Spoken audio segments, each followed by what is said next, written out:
Invocation to the Supreme God, Divine Father, Divine Mother. Thank you for your priceless blessings, for your divine light, divine love, divine power, divine healing, guidance, mercy, help, and protection. Thank you. To our great spiritual teacher, to all the great spiritual teachers, to all the great gods and goddesses, to all the great, great ones, we incredibly humbly thank you for your great blessings. We thank you, thank you, thank you, thank you so much. Thank you. Thank you so much. Also, we will say to the great Neem Karoli Baba and to all of his great disciples, we thank you for your profound blessings, all kinds of blessings. Thank you for blessing our life with everything, all the blessings, material blessings, spiritual blessings, financial blessings, blessings of character, blessings of inner strength, blessings of perseverance, blessings of generosity, every blessing. Thank you, thank you, thank you, thank you, thank you so much. All right, let's start. This book has always got something to teach, no? By the way, you guys saw that video where Neem Karoli Baba is really there, right? Where he says, Ao, Jao, Kao. I'll try and show you if it is still there. Um,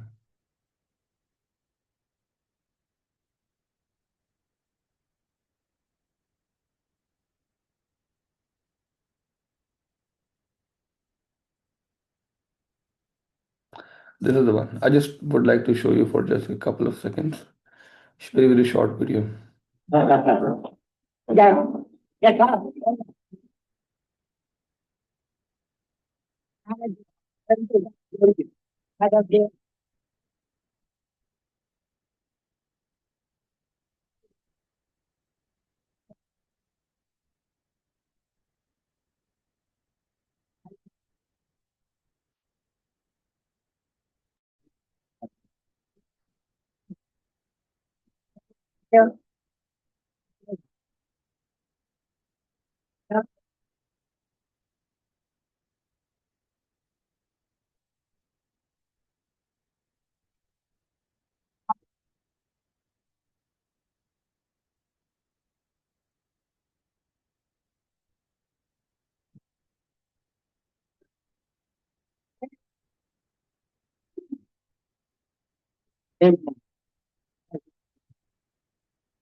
So that was a real video of Neem Karoli Baba.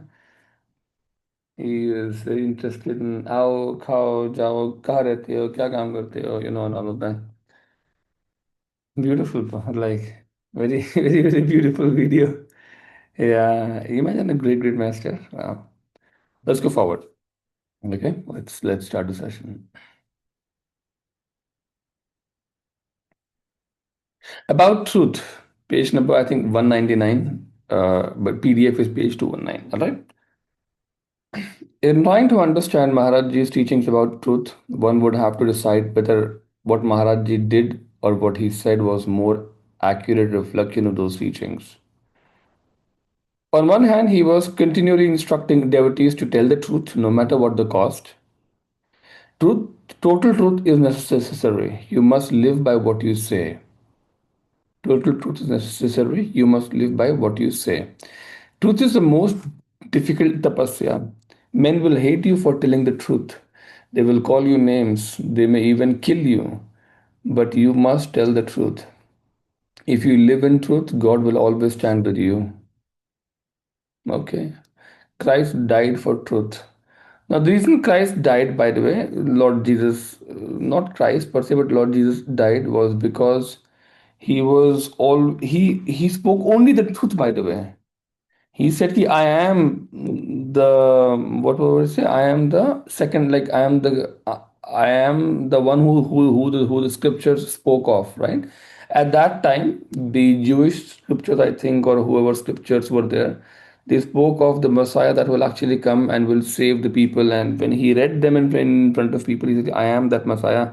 And people obviously didn't like that, in fact, and they were like, "You are nobody to be our God and just that, our prophet," and nobody. They basically created problems after that. But he was speaking the truth. I am that I am.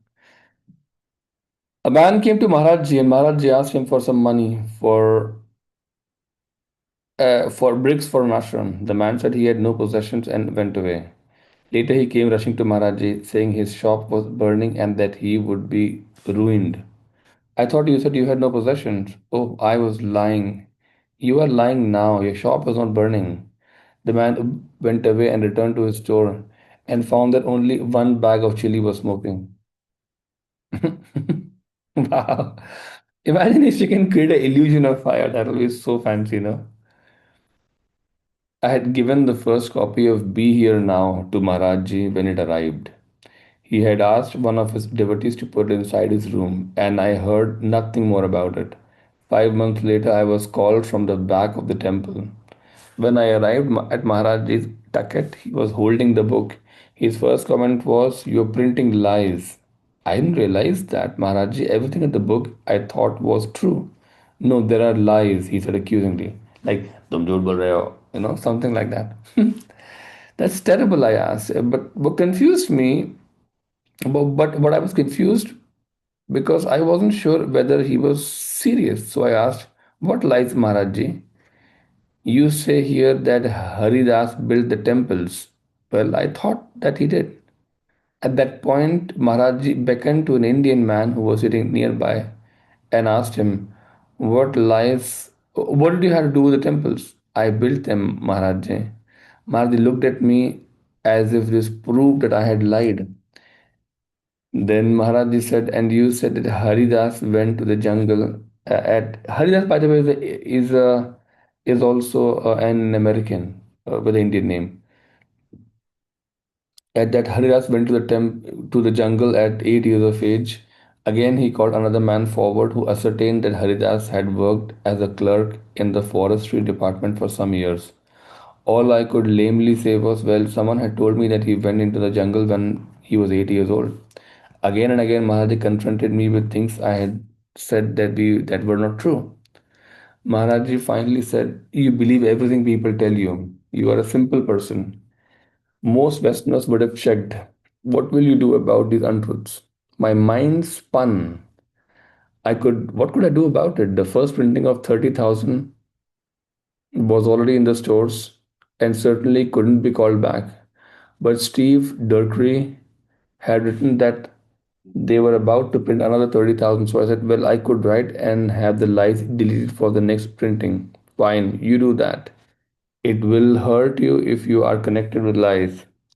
This is very important. It will hurt you if you're connected with lies. And with that, he turned over to other matters.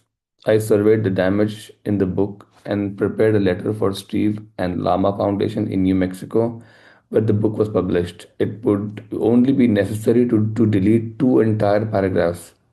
Although the changes seemed of minor importance, I considered Be Here Now to be Maharajji's book.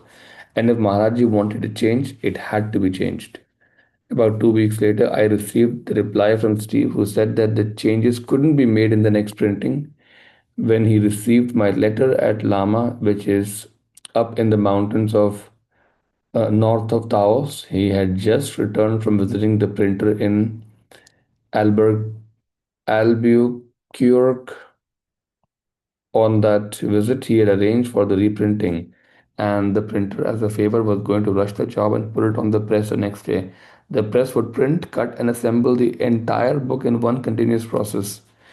Steve had done other business for 2 days on the way back to Lama, and though he hadn't spoken to the printer because there are no phones at Lama, he wasn't sure that the job had been done. But he assured me that the changes would be made in the following printing, which means third printing, which would probably occur in 3 or 4 months. With the letter in my jhola shoulder bag, I took an early morning bus to Kenchi. As I entered the temple, Maharaj yelled, "What does the letter say?" It always struck me as humorous when he did that. For if he knew there was a letter, he obviously knew what was inside of it. He just wanted me to tell him. So I reported.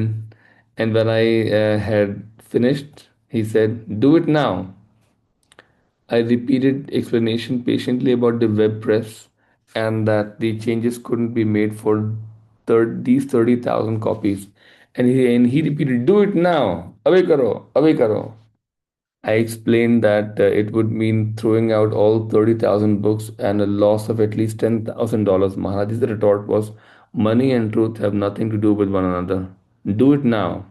When you printed it, first you thought it was true, but once you knew it was not true, you can't print lies. It will hurt you. Well, if Maharajis wanted it changed now, then that's the way it would be. It would mean the loss to Lama of all the profits, and they weren't going to be overjoyed about that. But after that, the entire sum of money came from Maharaji anyway.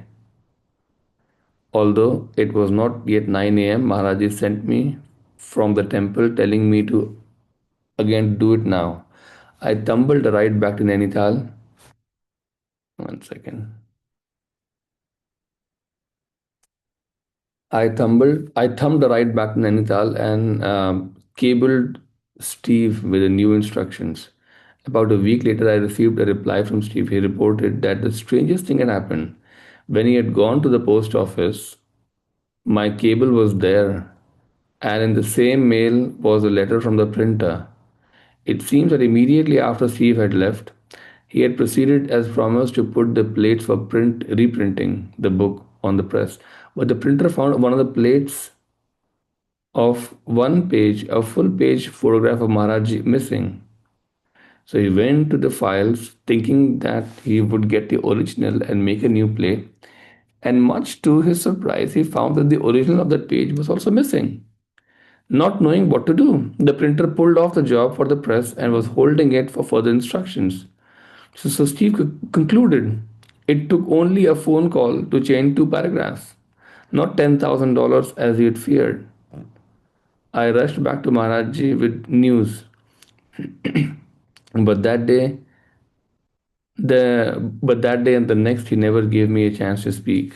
My God, see, I was told this by a serial instructor at a point of time, a pranic healing instructor. I think maybe a mentor. I think not really instructor. That if the guru wants something done, he will have it done. Whether you're prepared for it or not, he will have it done. It's a very beautiful thing when you realize how the guru's work is absolute charm.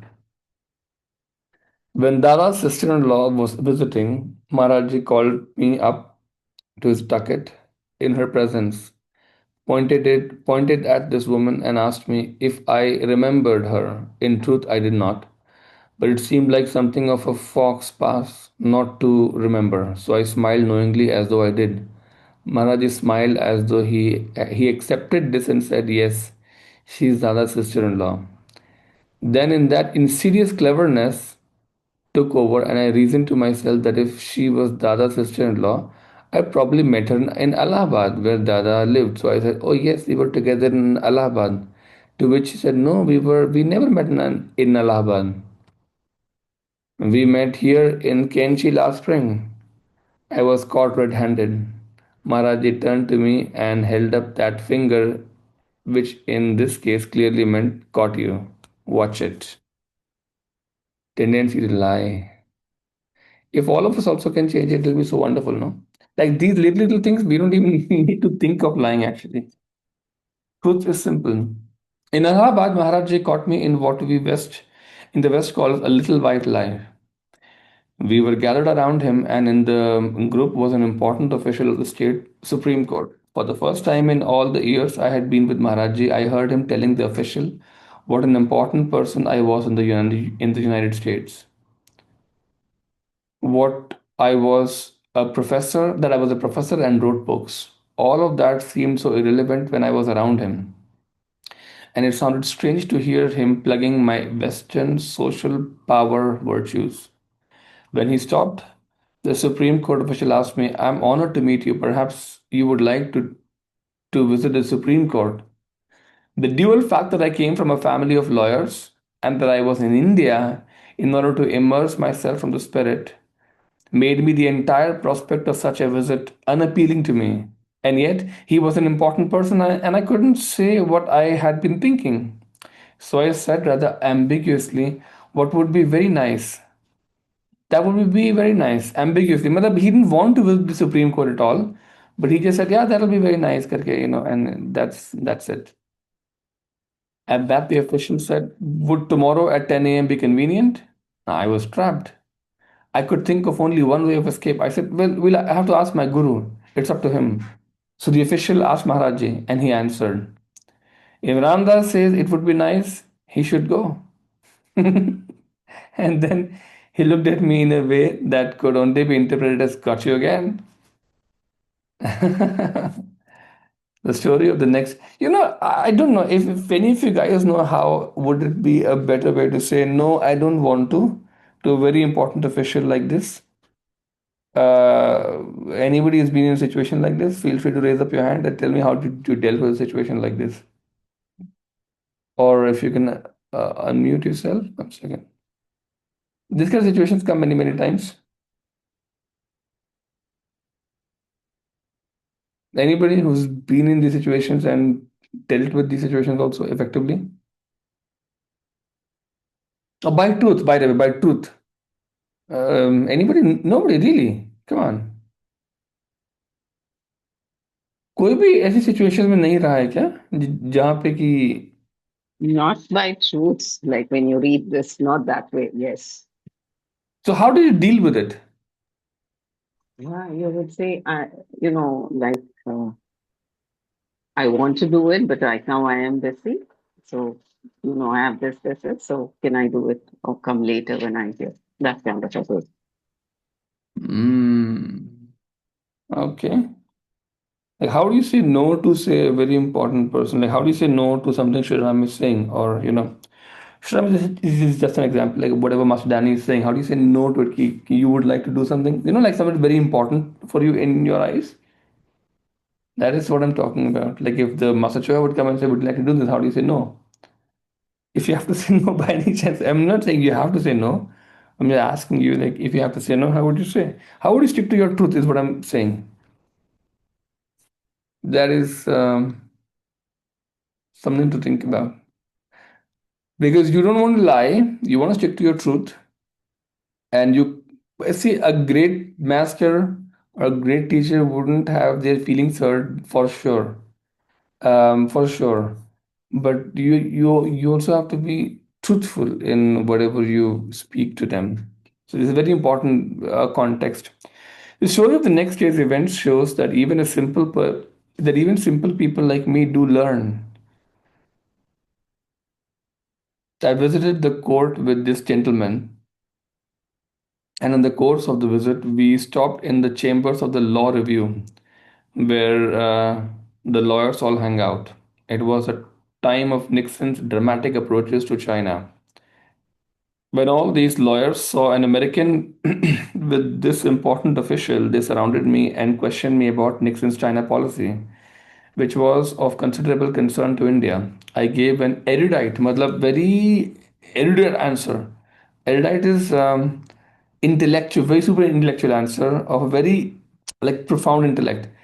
An answer as my reading of the situation would allow. That evening, when I was once again at Darshan with Maharaj, another dignified looking gentleman who turned out to be the leading lawyer in the city took me aside and asked if I would be willing to address the Rotary Club and the Bar Association. Bar's Law Association. I got a sinking feeling that if I didn't watch my step, I would be on the creamed vegetable circuit of India.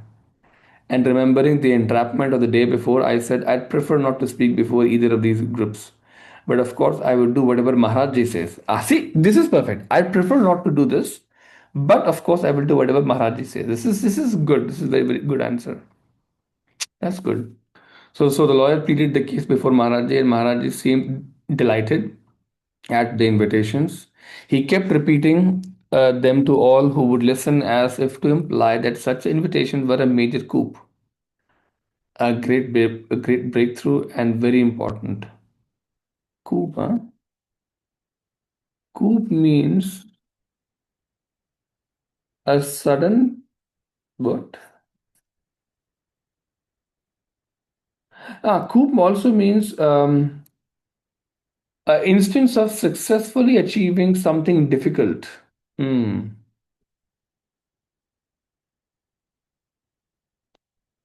Yeah.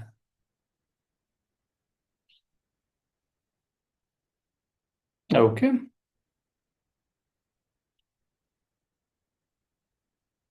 Great breakthrough and very important. I began to feel betrayed by Maharajji. Then Maharajji turned to me and asked, "What are you going to speak now? What are you going to speak about?" I thought quickly and grasped that the only association that came to my mind. I'll talk about law and dharma. Aha, Maharajji. And will you talk about Christ? Of course. And Hanuman? Certainly. And me? Absolutely. By this time, the lawyer was looking at a hat. By this time, the lawyer was looking a little green about the gills. And he interjected, "Well, we thought he might talk about Nixon's China policy." Maharajji. Maharajji looked shocked. "Oh, no, no. Ramdas could not do that. He can only speak about God." The lawyer then backed off, saying, "Well, that wouldn't be quite appropriate. Perhaps I can gather a few lawyers at my home to talk about God." Needless to say, he never did. I learned my lesson. Maharaji would back me up when I spoke the truth, no matter how difficult it might be. This is beautiful. This is beautiful. Wow. By the way, we've already crossed 50% of the book, huh? Already. Yes, big achievement. In contradiction to all of these teachings, however, Maharaji frequently lied. Because of this, when Maharaji predicted something, no one knew whether it would actually happen. Although his lying was pointed out by those in local communities who did not like him, and there were a number because he was so outspoken. Such inconsistencies made no difference for the devotees. For us, perhaps the lesson was that a free being as his or her own rules, but you, but until you are free, you'd best tell the truth. Matlab, when you're free, you know what you're doing, why you're doing. But until you're completely free, best not to speak lies. Maharaji would usually agree to any request from a devotee. People frequently invited him to come home and bless their homes and to partake of the food prepared by the family. He would inevitably agree to all these requests, yet more often than not he wouldn't go. When questioned by one of his devotees about his habit of making and breaking promises, Maharaji said, "I'm just a big liar." It's simple, no? A devotee asked Maharaji why he always told nice things to people or predicted a bright future, when in fact he knew that the opposite would happen. Maharaji replied, "Do you expect me to tell people that their loved ones will die? How can I do that?" "All right, since you advised me, from now on I'll answer people frankly." A while later, a woman came for his blessing that her husband get well. Maharaj shouted at her, "Mother, why have you come here? Your husband is at home in bed, dying and in a coma. He can't be saved. You should go." Shocked and hurt, the woman left. Maharaji was equally blunt with a few more people. Then he asked the devotee, "How can you expect me to be blunt with people? How can I hurt their feelings?" See, जिन लोगों की feelings हैं उन लोगों की feelings होती ही होती हैं, right? So then he asked, "How can I hurt their feelings?" It's simple, right? You tell them good things. You don't intentionally hurt people. Maharaji would lie to someone so as not to hurt their feelings. See, Maharaji would lie to someone so as not to hurt their feelings, but then he would tell the truth in some other way. When K asked about his sick mother, Maharaji said, "Who will feed you if she is not there? She will be around for a long time." But then Maharaji called a specialist from Agra and had her examined. Specialist said, "This woman cannot survive more than 28 days, 4 weeks." This surprised the doctor because he had never used that number. Matlab, the doctor himself was surprised because he had never used that number, saying rather a month or two. On the morning of the 29th day, she died. K felt that Maharaji brought a specialist as a hint.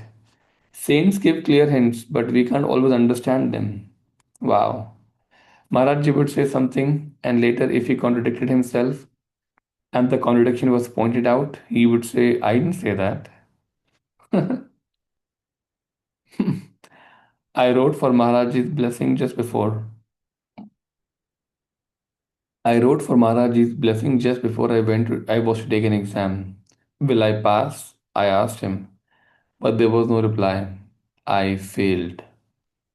Heavy with the weight of my first failure, I ran to Kenchi and found Maharajji smiling. I told him that I had sent many letters and he didn't answer. He replied, you wanted to know. I can't speak a lie, and the fact was very bitter. Shall I appear for the exam again? I asked. He replied, yes, and this time nobody will stop you. I passed. That's great, man. Once two men came for darshan. As they stood before Maharaji telling him all sorts of glorious things about themselves, he grew increasingly more impatient. When they reached the stopping point, Maharaji gruffly sent them away. Jao, jao, as they were walking away, he turned to us and said, they stand there telling me lies. They were trying to fool me.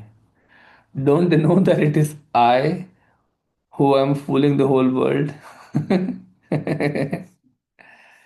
Wow. About money. Kanchan, gold, Maharajji would say, and shake his finger. That and sexual desire were the two main obstacles to realizing God. Again and again, Maharajji warned about these fatal attractions, these clingings, but how few of us could hear him. He referred to the Western devotees. मतलब आज की date में gold may not be the thing, but the amount of money you have is a big deal. So amount of money you have, sex is very important for most people, by the way. So you know why brahmacharya was very importantly cultivated, at least in some schools back in the day in India or the Chinese culture also, because sex energy was of that vital importance for a special growth, right? With the pornography coming in and with imagination running wild and free sex happening now. Free ka matlab people having sex in school and college days now. It's become kind of difficult to maintain the whole brahmacharya or retention of sex energy. Some people definitely do consciously, but it's just I would just say it's becoming more difficult. That's just it. Now, having said this, um, these really are the two main because what I've read in other books is that the time you can control your sex energy is the time you have to almost master other virtues, because you cannot control sex energy if your virtues are weak. Listen to me carefully. It says that you have to really, if you really control master sex energy, you have to be very virtuous. You cannot be loose in terms of virtues and hope to master sex energy. That will not happen. In fact, this is very crucial a point which I understood uh, when I read the books, that it takes a lot to be able to control master sex energy, actually. A lot, importantly said. And second is money. Money has been a big trap for many people. Money and basically release sex energy. Money is, if you see, money is bondage from the basic chakra or you know, the chakra at the base of the spine, also called the root chakra. And the bondage of sex is from the navel and the sex solar plexus also. And money is also from solar plexus, by the way. So solar plexus and all the chakras below are mostly contributors to uh, these two things. So, and then the upper ones get pulled in that process below. They're not able to do what they're supposed to do for the soul in that sense. All right. जिसकी connection and sexual desire, golden sexual desire, were two main obstacles to realizing God. Again and again, Maharaji warned about these fatal attractions, these clingings. But how few of us could hear him? He referred to the Western devotees as kings. Most of us had come from comfortable economic backgrounds, and so we knew financial security would not in itself bring liberation from suffering. To know such a thing was a great step forward on the path. Many of the Indian devotees had known only financial hardship and deprivation, and for those people, it was often hard to see. It was often hard to hear that worldly security was not one and the same as freedom. Yet there were some devotees who, though they had never tasted the material security, seemed to have no concern for such matters, as if they were truly born of for God. To each person, Maharaji reacted in a different way about money. To those for whom the attachment to gold was not the primary obstacle, he never mentioned the subject. With others, he talked about money all the time, awakening in the devotee both paranoia and greed, rooting out perhaps the sticky karma of that particular attachment. Most frequently, Maharaji seemed to be suggesting that people keep as much as they needed to maintain their responsibilities to body, to family, and to community, and distribute the rest to the poor. He kept reminding us that if we did that and trusted in God, all would be taken care of. Now, this is important, very important thing was said over here.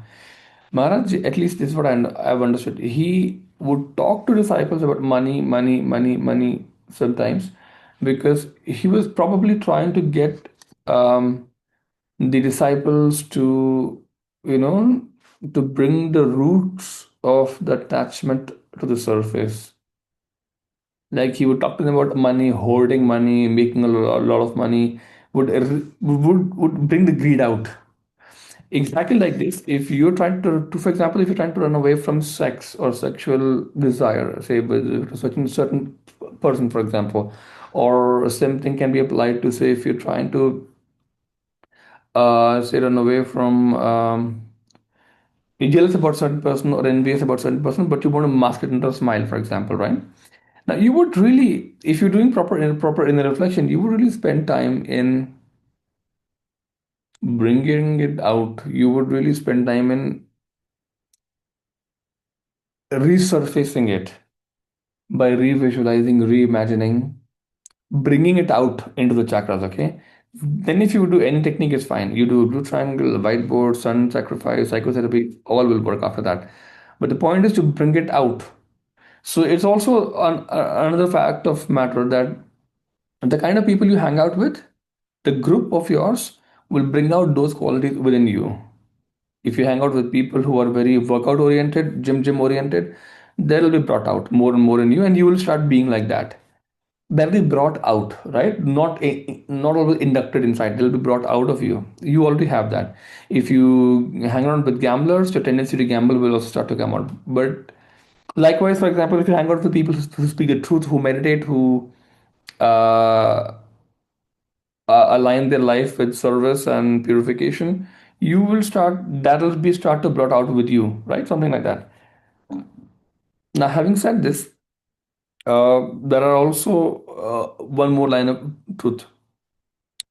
If you have within you nothing that corresponds to what they have to offer to bring out, for example, people that drink, even if you hang out with them on a daily basis for months and months, and there is no root of the vice of drinking of addiction, you cannot get addicted unless you decided to get addicted, to start drinking regularly. Unless a decision is made, there is almost no way that hanging around people that drink a lot will get you addicted. Very, very less likely. Or even if you're in a situation, the system doesn't resonate with that vibration of the drunkard slowly, densely moving. You are like very, very. You just slowly fall away from here. You understand what I'm saying? For example, even if you hang around corrupt government officials on a regular basis, If there is no trace of selfishness in your system, you cannot get corrupted. This is what I'm trying to say as an example. Maharajji, this is very important. This I will again read this. To those for whom the attachment to gold was not the primary obstacle, he never mentioned the subject. With others, he talked about money all the time, awakening in the devotee both paranoia and greed, rooting out perhaps the sticky karma of that particular attachment. Most frequently, Maharaji seemed to be suggesting to people that keep as much as they need to maintain their responsibilities to body, to family, and to community, and distribute the rest to the poor. He kept reminding us that if we did that and trusted in God, all would be taken care of. See, charity. Sometimes he gave us a rupee or two, which seemed at that time like he was giving us a boon for financial security.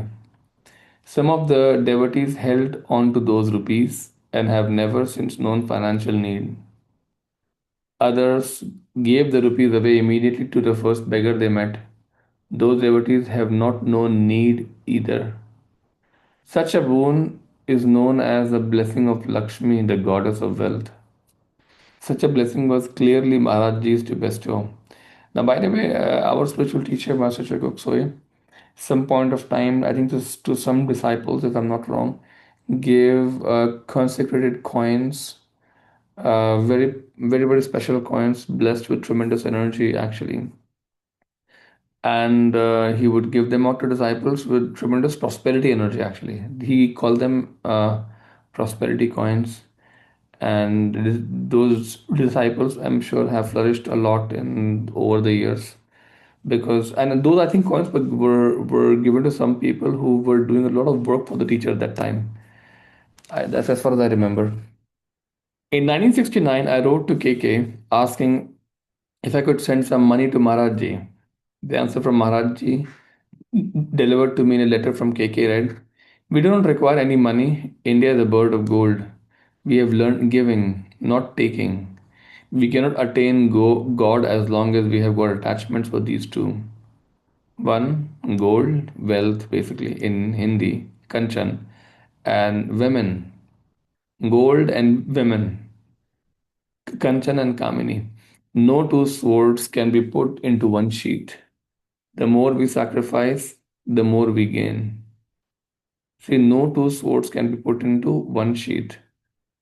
The more we sacrifice, the more we gain. Wow. If you have enough faith, you can give up money and possessions. God will give you everything you need for your spiritual development. Wow, this is remarkable. If you have enough faith, you can give up money and possessions. God will give you everything you need for your spiritual development. This is the powerful line, see? Wow. And I have a personal experience of this also in my own life, pretty much exactly what they're saying. But I don't think it's good to talk about right now, so I'm going to keep it to myself. But this is how Pillar One actually works to a certain degree. A tiny, gnarled old woman came for Maharaji Darshan. She was, I think, from one of the local farms. Tottering up onto the porch, she touched Maharaji's feet with her head and sat down. Then, with much difficulty, she unknotted the end of her sari and took from it some crumpled rupee notes and pushed them across a tucket toward Maharaji.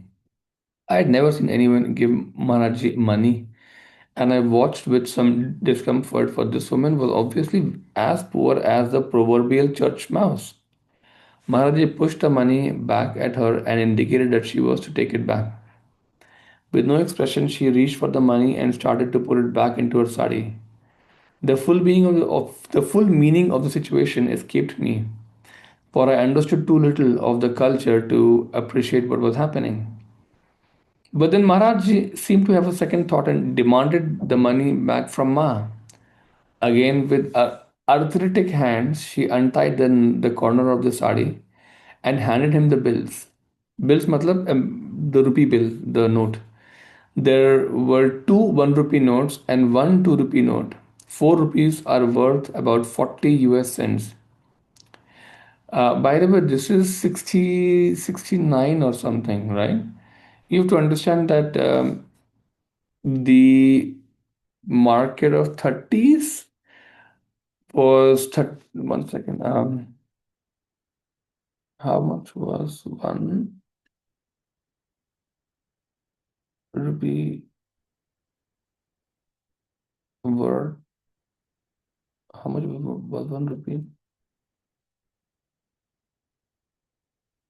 in 1930? So just a quick one. So in about say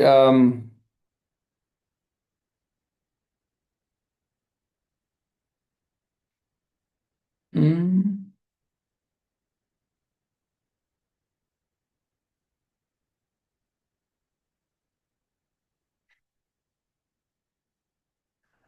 okay, one second. Right. So let's say it was about $1 was about 2.77 Indian rupees in about say 1930. In 1920, however, it was about $3 approximately.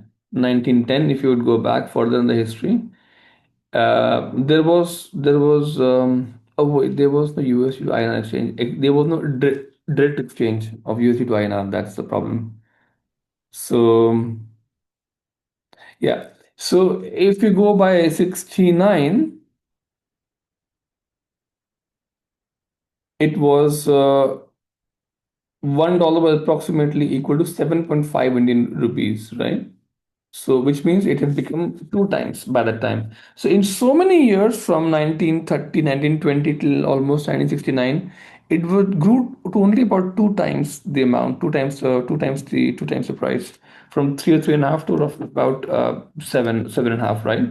And even if you take say 80, in 80 that was almost 7.86. In 90, then it started to shoot up 17 to 18 Indian rupees.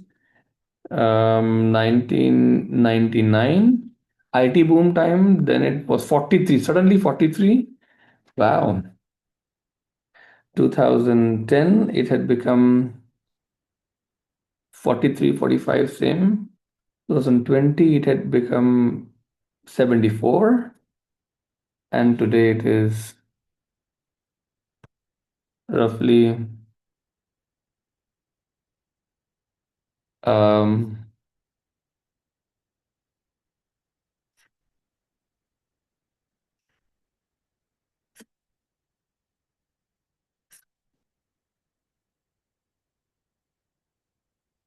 88. Wow, that's very fast climb. Anyways, so yeah, let's go forward. 40 cents. Maharaji took them from her and immediately handed them to me. I didn't know what to do. Here I was, a rich Westerner. In India, even poor Westerners are rich Westerners because of the relative values of the economies. With a private car, a rare luxury in India, and traveler's checks, I just couldn't accept this money. But when I tried to hand it back to the woman, Maharaji refused to allow it. I was told to keep it. That night, I put 4 rupees on my puja table and reflected on them for a long time. But no great clarity was forthcoming. Later, one Indian devotee told me that I should hold on to the money, that if I did not, that if I did, I would never want. During that period, an old Sikh couple had taken to visiting me at the hotel. They ran a tiny dried fruit store and were obviously very poor.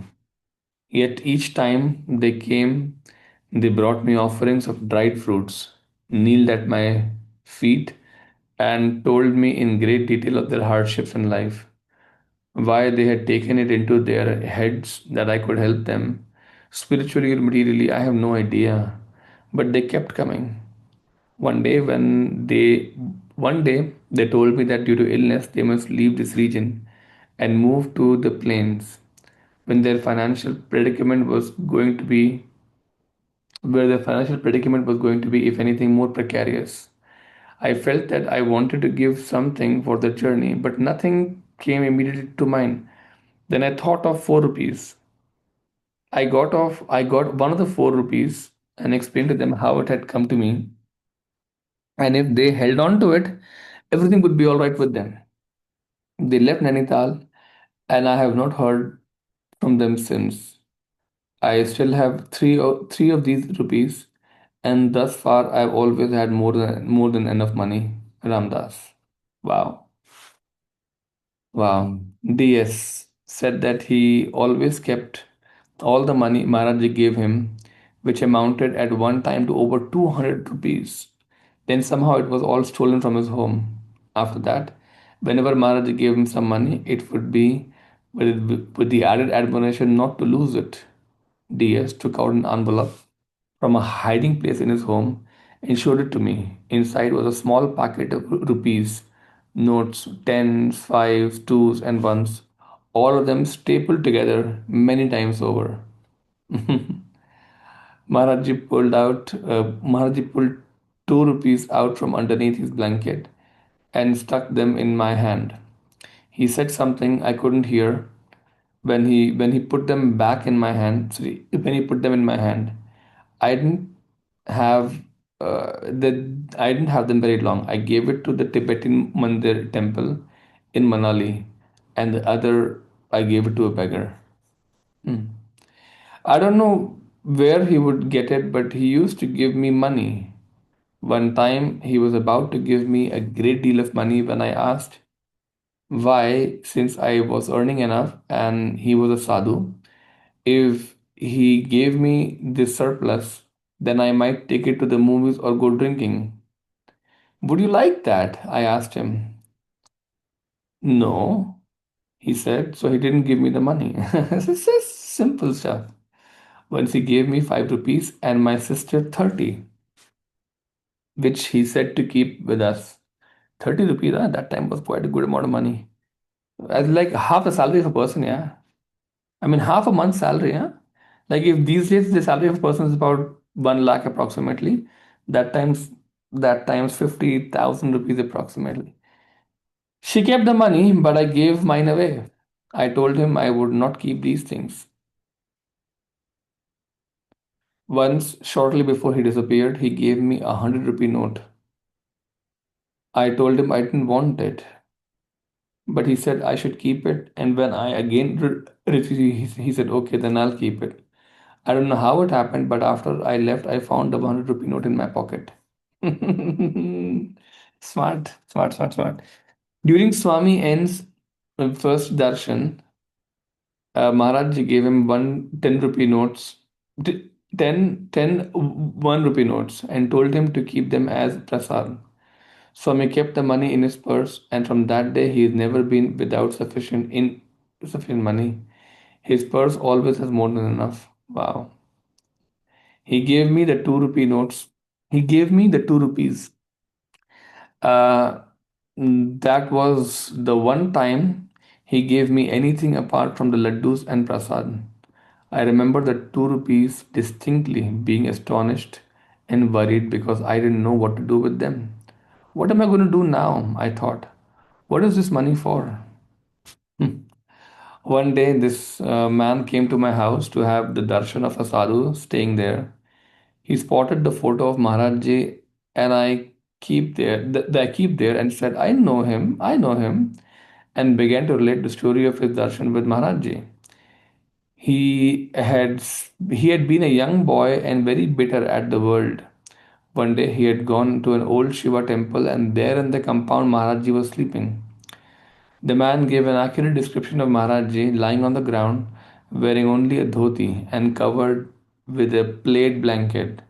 Maharaj Ji had sat up and at once commanded the boy to bring some milk for him. The boy became angry at this Baba for treating him like this. Maharaji pulled 30 rupees from under his blanket and told him to buy the milk with it. The boy ran out with the money and came back with half a kilo of milk or so. He pocketed the change and Maharaji never asked for it. He left with the money, which was much needed by his family. Maharaji knew better than that to ask if he needed money or to give him a gift. The boy was too proud, so Maharaji tricked him into taking the money. This is very important, no? Sometimes you let the man with the ego win. Otherwise, see, these people don't know how to take defeat very easily or let's say comfortably. You let their ego win. And that's the way to help them also. It is important to understand how to help. You cannot help them by making them come at their knees. Their ego is too big. And now is not the time to break their ego also. You just let them have their way. One time when we were all living in Kenchi Valley, Balaram asked Maharaji if we should request money from anyone to fix up the house. Maharaji said yes, that we should write to Harinam. I wrote a letter on an aerogram which we showed to Maharaji before sending. Balaram followed it up, sealed it, and mailed it. And when Harinam replied, he said he'd send money and that he thought it had been nice of us to enclose a 2 rupee note. But why had we put it there? We don't put any 2 rupee note in that letter. As far as I know, Maharaji never mentioned it. This was one of the little money tricks he likes to play. Money is never a problem. The difficulty is in correct use of it. Lakhs and crores, large amount of rupees would come easily if they were going to be put to wise use. Wow. This is exactly, I think, what a trainer called Sumil Azar once mentioned that she said that Masachua would get a lot of money. He would get a lot of money and he would ask us to go spending, on charitable work and activities. But she said the biggest problem was how do we know where to spend the money on? And that is a big challenge if you're responsible for wise use of spending of other people's money. She said that it is hard to determine how much to give, where to give, and what was the right place to give to get the most amount of karma also for people who've donated to your organization, right? Once you have this responsibility, it's a big thing on your head, by the way. You have to really handle it carefully. So that was a very true, very true thing. Recently, I was confronted with a problem of which medium to use for the construction of the meditation hall at Maharaja's temple at near Delhi. On the day, oh sorry, on the way, there was one day I met two men who introduced themselves as architects. I became interested, so I asked them what sort of work were they doing. They replied that they were designing a five-star hotel in Patna. They told me that they must be good, so I asked them to stop for 10 minutes at the temple to give me their advice on my problem.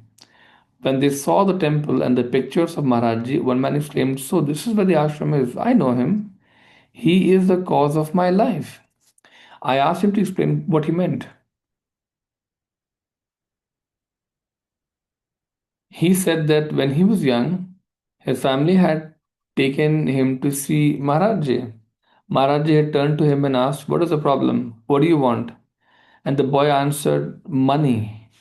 Maharaji then pulled a 10 rupee note out from under his blanket. Everyone laughed at the incident, and after a while, they all left. The boy's family then suggested that they all go to the movies with the prasad money, but he refused to part with it and has kept it to this day. Maharaji has come to him whenever he needs it. If he has needed 10,000 rupees by evening time, it had been put into his hands by the afternoon. And all this from the faith derived from only one or two darshans. This is remarkable. Can you believe this is remarkable? The architect volunteered to help design the meditation building free of charge in thanks to Maharaj. Wow. Wow, I love the story. Once when we was to return home, he found that he was little short of money. So he made arrangements to borrow 200 rupees and then went to Kenchi to pay his respects to Maharaj Ji.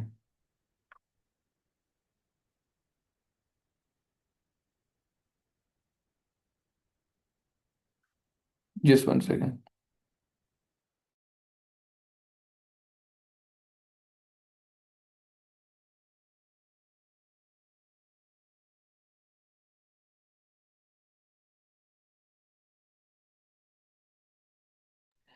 All right, sorry.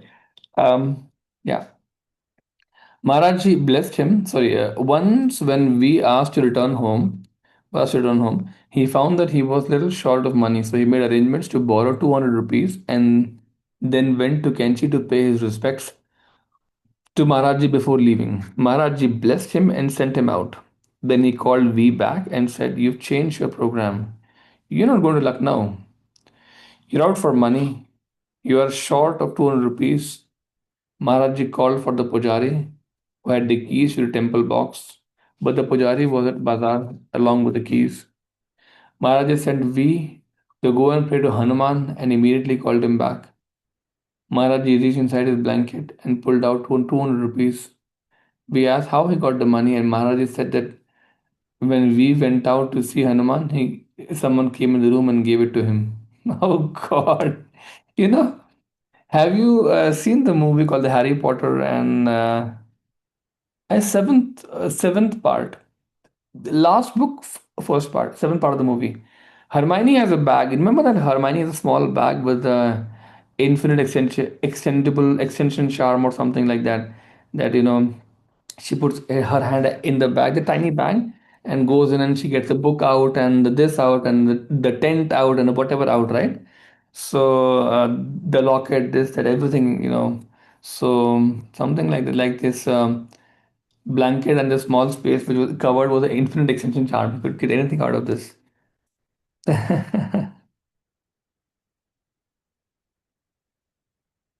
When I was young, I had no money with me, but kept insisting I had plenty. My father and I were in the vegetable business, and every time I would bring vegetables, the full price was never paid. What Maharajji gave me, I accepted, but I just didn't tell my father because he would be angry.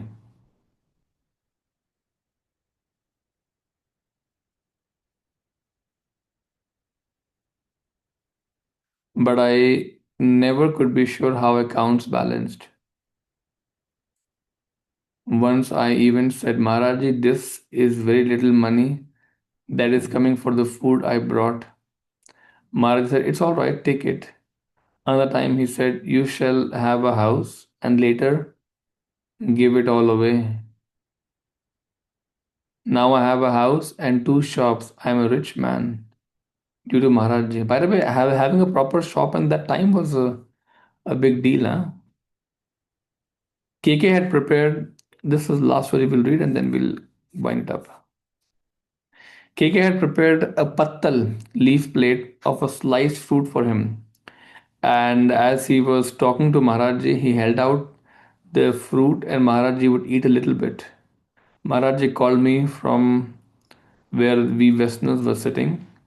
Bring that Peter over here, he said. This before he'd given me my name. He said, what would you give me? I said, Baba, I'd give you everything I have. This had something to do with his previous conversation when he'd called me over to make a point in the conversation he was having with these Indians. He turned over to Indians to say something like, do you see this? Did you hear that? Then he scooped up the apples from the pattal that KK was holding and with his hands lowered them into my hands and said, with these apples, I'm going to give you many dollars. He said, dollars in English. The Indians later said to me, do you know what he said? Do you know what? Do you know the blessing you just got? I answered him saying, Maharaj what kind of wealth? All I want is spiritual wealth. And he said, Nahi, bahut dollar. Bahut dollar. No, that's not what I mean. Jao. And you can see how the blessing is not inappropriate to me, to my becoming a doctor. Since everyone thinks that doctors get a lot of money. But I do became wealthy, as Maharaj said. And what I would like to do is start some business that would employ a lot of satsang, fellow devotees. See, employing satsang this is a very beautiful, very wise thought, by the way. Money is an obstacle. One in communion with God needs no money. Then, by the way, money becomes a source after that, not really an obstacle. Becomes a source or like a means or a channel or an instrument, not really a problem after that. This is very important to know. As long as money is serving you, all good, no worries. But when you're serving money, that is the problem. I'll tell you something interesting after the invocation is closed, okay? Supreme God, Divine Father, Divine Mother, thank you for your great blessings. Thank you so much. To our great spiritual teacher, to all the great spiritual teachers, to all the great gods and goddesses, to all the great, great ones. We very, very humbly thank you for your great blessing to the great Neem Karoli Baba. We genuinely, very, very humbly thank you for your great, great, great, great blessing. We thank you so much. Thank you, thank you, thank you. So, what happens is our spiritual teacher, I think once he mentions that um, there is to develop detachment with money, learn to give it away. In all the religions, most of the major religions of the world, they ask you to give 10% of your earning, right, to charitable work done by the organization. This is a very, very wise thing, by the way. You can do that, or you can give it to an organization, or by your own self to people that are, that need money. You know, poor people who don't have money. Charity, actually, right? Now, when you practice 10%, 10% is good, which is this one in Sikhism and Islam also. This 10% in Christianity, 10% in Jainism, 10%. When you give 10% regularly, I would request you to start thinking about, before you're giving, think about where the money will go. How will it benefit the people? You have to cultivate this thought process before you actually give it away like this. It's very important. This really gives time for the heart to open up and detachment to come in. And detachment ka matlab hai कि you're not looking at money like this. You're looking at money like this, which means that you're looking at the whole purpose of money. The bigger purpose will appear to you, and you will start looking at money as just that thing that fulfills a purpose. So if you start thinking of other uses of money also, not just my bank balance, my this, my car, my the bigger purpose will start appearing to you, and that is exactly where the juice lies. Yeah, do you understand that? Chaliye. Take care, bye bye. Have fun. See you. Bye bye. God bless all of you.